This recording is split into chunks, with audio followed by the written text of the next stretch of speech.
Mga kapatid, kagalakan at pagbabalik loob ay maranasan natin kung makilala natin si Kristo.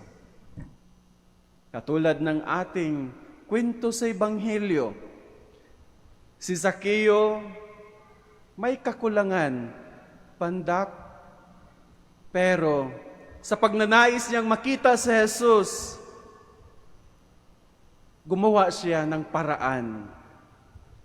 At sa paraang ito ay kanyang naranasan at nakilala si Kristo na dahil sa kanyang pagnanais, nakilala niya ang taong nagbabago sa kanya. Mga kapatid, ito'y napakalaking hamon para sa atin. Dahil katulad ni Zaccheo, tayo din ay may mga kakulangan, mga kahinaan.